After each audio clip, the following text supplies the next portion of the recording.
Legenda Timun Mas. Dahulu kala ada seorang janda yang bernama Mbok Randa. Suaminya sudah meninggal sangat lama, sehingga ia hidup sementara. Dia tidak memiliki anak dan berdoa kepada Tuhan agar mendapatkan seorang anak. Suatu malam ketika ia berdoa, seorang raksasa melewati rumahnya dan mendengar ia berdoa. Raksasa itu pun berkata, "Aku bisa memberikanmu seorang anak, tapi dengan syarat ketika dia berumur 6 tahun, kau harus memberikannya kepadaku untuk kusantap."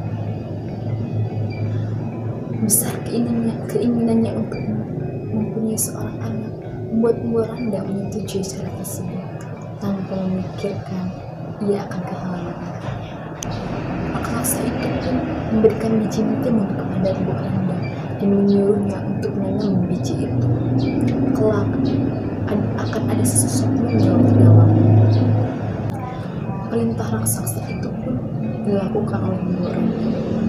Tanamnya biji timun itu dan dirawatnya dengan baik. Tak lama kemudian, benih itu tumbuh setelah beberapa hari dan ada beberapa timun. Namun, yang paling menarik adalah timun emas yang sangat besar. Mbok Randa pun memetiknya dengan hati-hati dan membawanya pulang. Ketika dibelah, ternyata ada sosok mungil di dalamnya. Mbok Randa lantas merawat bayi yang diberi nama timun emas itu dengan penuh kasih sayang. Dia tumbuh menjadi anak yang cantik. 6 tahun berlalu, timun emas tumbuh menjadi anak yang cantik. Mbok Randa sangat menyayangi timun emas. Namun, kebahagiaan itu terusik dengan kedatangan raksasa yang menagih janjinya. Mbok Randa keberatan jika timun emas diambil oleh raksasa untuk dimakan.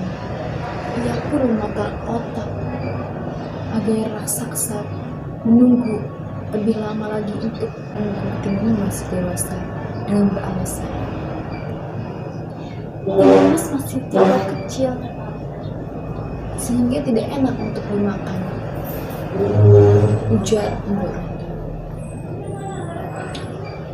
Baiklah, aku akan menunggu hingga timun emas dewasa, tapi saat itu tiba kau harus menyerahkannya kepadaku untuk kusantap. Jadi raksasa itu. Beberapa tahun kemudian, kini timun emas sudah berumur 17 tahun dan sudah waktunya untuk raksasa mengambilnya. Tiba-tiba terdengar getaran dari langkah si raksasa. Mbok Randa gemetar ketakutan. Ia pun menyuruh timun emas untuk bersembunyi di kamar. "Hai perempuan tua, di mana anak yang kau janjikan itu?" teriak raksasa. "Ampun Tuan, anakku sedang pergi ke mandi kali. Aku takut ketika kau menyantapnya kau tidak menyukainya karena bau," jelas Mbok Randa. "Baiklah, aku akan datang lagi ke sini seminggu lagi. Saat waktu itu tiba, kau harus menyerahkannya kepadaku," ucap si raksasa. Setelah itu, Mbok Randa pergi menemui seorang petapa. Dia menceritakan permasalahannya dan meminta bantuan sang petapa. Sang petapa itu pun memberikan beberapa bungkusan kepada Mbok Randa yang berisi biji timun, jarum, garam, dan terasi. Benda-benda itu nantinya bisa menyangkal kejahatan tersebut. Seminggu kemudian, raksasa datang dengan penuh emosi. Kakinya dihentak-hentakan sehingga membuat tanah bergetar. "Cepat serahkan anak itu, ataupun ku hancurkan rumah beserta dirimu. Aku sudah lapar, teriak si raksasa. Maaf Tuan, anakku sudah pergi ke hutan.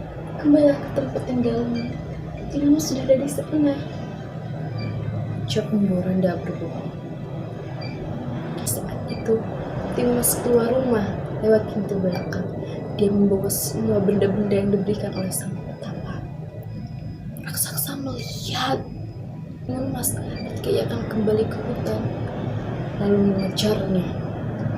Walaupun panik, Timun Mas masih mengingat pesan ibunya untuk melemparkan biji timun, yang kemudian berubah menjadi latang timun yang sangat luas dengan buah-buah yang besar, sehingga raksasa yang kelaparan itu memakan semua timun-timun itu sampai kekenyangan. Lalu kembali mengejar Timun Mas dengan langkah yang lambat. Timun Mas pun kembali melemparkan sebuah jarum, lalu kemudian berubah menjadi hutan bambu yang semakin memperlambat jalan raksasa karena tertusuk bambu. Tapi raksasa tidak menyerah, dia terus kembali mengejar Timun Mas. Timun Mas pun kembali menebarkan. Tiba-tiba tanah di belakangnya menjadi lautan. Ternyata raksasa itu masih bisa menyeberang ke lautan itu dan kembali mengejar Timun Mas. Akhirnya Timun Mas pun mengeluarkan bungkusan terakhir. Disebarkan terasi dalam bungkusan itu, kemudian berubah menjadi lautan lumpur. Ternyata raksasa itu tidak bisa melintasinya dan tenggelam di dalamnya. Timun Mas kembali pulang ke rumah dan hidup bahagia bersama Boranda. Selesai.